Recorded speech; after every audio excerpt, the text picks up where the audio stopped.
Hi, Russell Smith, CEO of the Port of Brisbane. The Port of Brisbane is a major infrastructure asset, and our primary responsibility is to provide the infrastructure to facilitate the trade growth of Queensland, and in particular South East Queensland.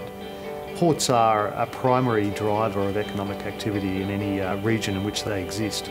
In the case of Australia, we have a smaller number of very large ports, and the Port of Brisbane itself indeed is the only significant port for 800 kilometres moving south and 600 kilometres moving north. So we've got a very strong footprint in terms of our port infrastructure footprint. We've got a great access to channel.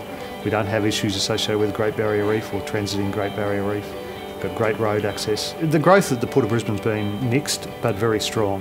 What we benefit from is a high level of diversity. So we handle products associated with the consumer base in the form of Brisbane in particular and South East Queensland, and that's mainly containers, motor vehicles and the like.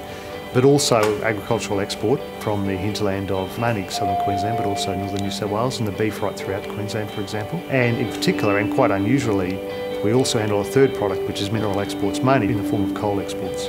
Having exposure to each of those three industries is an important driver for the overall trade growth of the port.